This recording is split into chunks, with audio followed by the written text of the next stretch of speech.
कुछ लोग मुझसे प्रश्न किए कि महाराज जी सूतक के बारे में बताइए, और कहते हैं कि पितृ ऋण कैसे दूर होता है। उसके बारे में ये कहता हूं कि जिसका पुत्र अपने पिता के मरने के बाद जब कंधा देता है और श्मशान तक ले जाता है, उस समय उसका पितृ ऋण जो है वो खत्म होता है। भगवान श्री हरि ने तो कहा था कि जो मृत प्राणी प्रेत नाम को छोड़ करके अब पितृ गण में प्रवेश करता है, उसे सुनो।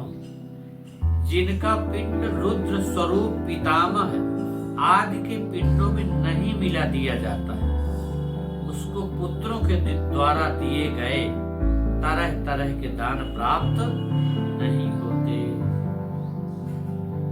और अशुद्धा स्यात् सदा पुत्रो न शुद्ध्यति कदाचन सूतकम न निवर्तेत सपिंडीकरणम बिना। जिस पुत्र ने सपिंडी श्राद्ध नहीं किया, वह पुत्र हर समय अपवित्र रहता है। और जिस उसके सूतक की निवृत्ति भी नहीं होती, कब तक? सूतकांत में पुत्र सपिंडी श्राद्ध करे।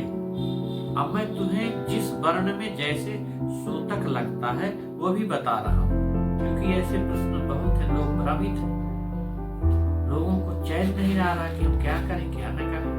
तो कहते हैं कि सूतक जिस वर्ण में लगता है उसको बता रहे हैं। 10 रात्रि में ब्राह्मण, 12 दिन में क्षत्रिय, 15 दिन में वैश्य और 1 माह में शूद्र पवित्र होते हैं। वैश्या पंचदशाहेन शूद्रो मासेन शुध्यति। फिर कहते हैं दशाहेन सपिंडस्तु शुद्धयन्ति प्रेत सूतके। कहते हैं कि संकल्प को 3 रात्रि का, छठी पीढ़ी में 4 रात्रि का, सकुल्ल को, फिर से सुनिए एक बार, सकुल्ल को 3 रात्रि का, गोत्रज को स्नान मात्र का सूतक लगता है।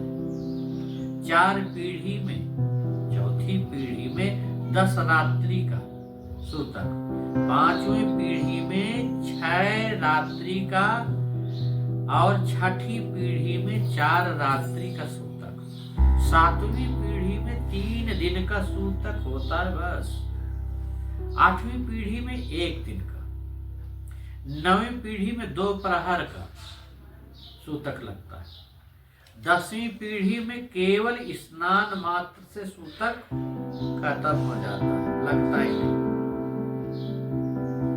इस प्रकार से देशांतर में गया हुआ हो विदेश, और वहां उसके मरे हुए को 10 दिन के भीतर सूचना पाए, तो 10 दिन के अंदर उसको सूतक की निवृत्ति हो जाएगी।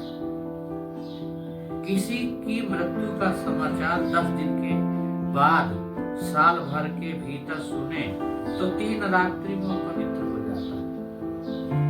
किसी को पूर्व से सूतक है, तदनंतर दूसरा सूतक प्राप्त हो जाए, तब पहले जो मरा है उसके सूतक से 2 सूतक की निवृत्ति हो जाती है, ऐसा शास्त्रों में बताया गया है।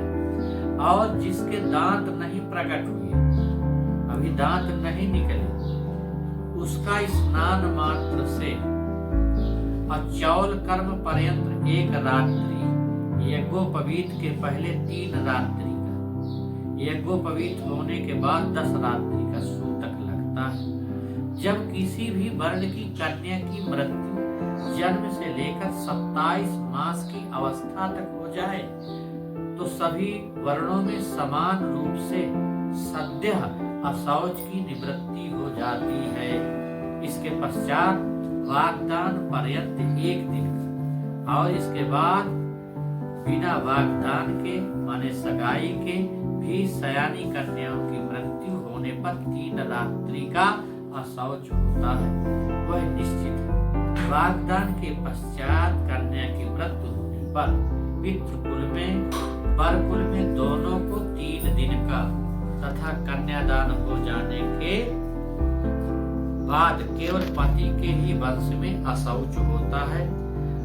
6 मास के अंदर गर्भस्राव हो जाने पर जितने माह का गर्भ होता है उतने ही दिनों में शुद्धि हो जाती है। अपने स्वजात युक्त अशौच माताओं को लगता है। गर्भपात होने पर सद्य शौच सपिंडों को लगता है। जनना शौच मरना शौच जो जन्म और मृत्यु में सब वर्णों में 10 दिन का सूतक माना जाता है। ऐसा कलयुग में शास्त्रों का कहना है।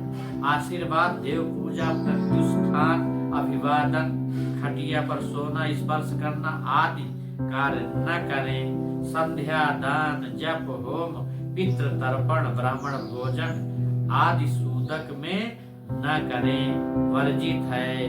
जो लोग ऐसा नित्य नैमित्तिक काम कर्मों को सूतक में करते हैं उनके सारे सब कर्म नष्ट हो जाते हैं। व्रतादि को करने वाले महामंत्र जापी को, श्रौताग्निहोत्री को, ब्रह्मनिष्ठ यदि राजा हो तो इन सबको सूतक नहीं लगता है। ये हम अभी इतना बता रहे हैं, आगे फिर हम इसी को बताने का प्रयास करेंगे। आज का हमारा व्याख्यान यहीं तक है। आगे का फिर वीडियो में आगे की बात करना, लेकिन अभी आप इन वीडियो को सब्सक्राइब जरूर करें जिससे हर जगह अपना ये वीडियो पहुंचे। सब लोगों को सही जानकारी के लिए मैं कोशिश कर रहा हूँ और सब लोगों के भ्रम जो है उसको निकालने का मैं प्रयास कर रहा हूँ। इन्हीं शब्दों के साथ